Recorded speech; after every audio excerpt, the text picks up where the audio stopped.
नमस्कार। ग्रेटर नेपाल टिभीमा यहाँलाई हार्दिक स्वागत छ। पाकिस्तानी मिडियाले पनि ग्रेटर नेपाल सम्भव छ र यो भारतको दादागिरीका कारणले अहिलेसम्म बन्न नसकेको तर सन् 1950 को नेपाल भारत असमान सन्धिले त्यो बनिसकेको घोषणा गरेको छ। यो भिडियो हेर्नुहोस् है त। जो एक और तहरीक आने वाले दिनों में मुमकिन है कि आपको नजर आए, और वो तहरीक जो है वो है ग्रेटर नेपाल की तहरीक।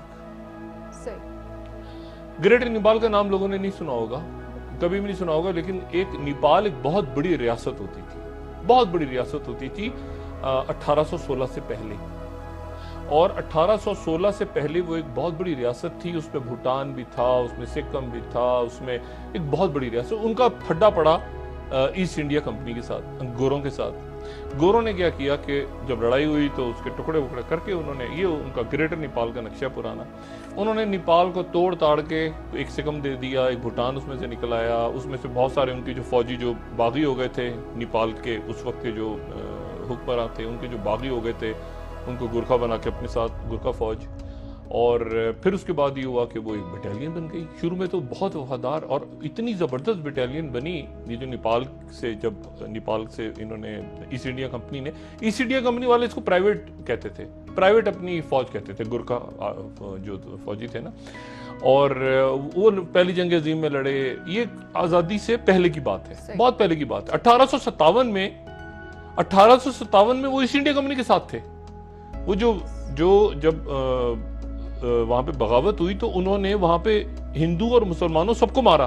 तो ये गोरखा इतने ज्यादा जो थे वफादार थे ईस्ट इंडिया कंपनी के। और अभी भी उनकी एक रेजिमेंट काम करती है।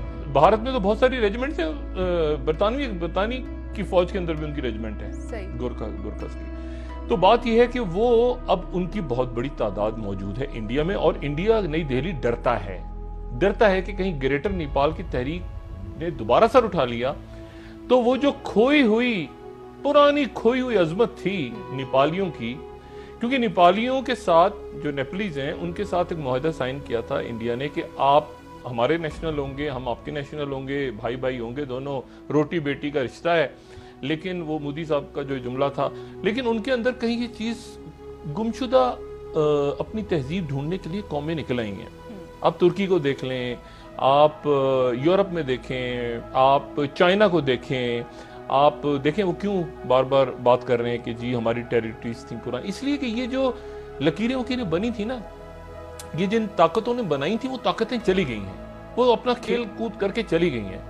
अब अगर उनका सिक्किम उनका है, वो कहते हैं हमारा है, ठीक है, वो कहते हैं कि ये रियासतें हमारी हैं, लद्दाख उनका है। मकबूजा कश्मीर, किसने मकबूजा कश्मीर बनाया? इंडिया ने। माउंट बेटन बना गए, माउंट बेटन जो थे वो नेहरू माउंट बेटन। तो मकसद ये लकीरें जो हैं, ये वो लकीरें हैं जो बरतानिया उस वक्त की सुपर पावर्स बना के चली गई, और उन्होंने मशरिक़ वस्ता में भी खींची, वो भी खत्म हो रही हैं।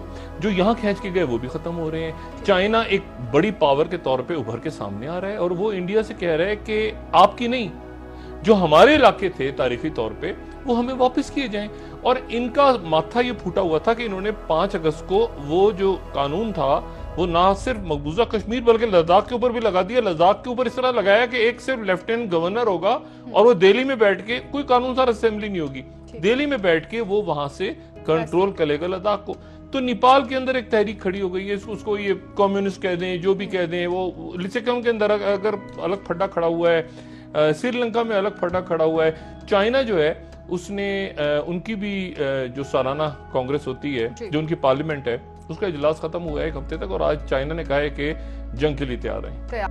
दर्शकवृन्द, यसरी विदेशी मिडियाहरूले समेत ग्रेटर नेपालको चर्चा गर्दा तपाईलाई चाहिँ कस्तो लाग्यो? कृपया लाइक, शेयर, कमेन्ट र च्यानललाई सब्स्क्राइब गर्न नभुल्नुहोला।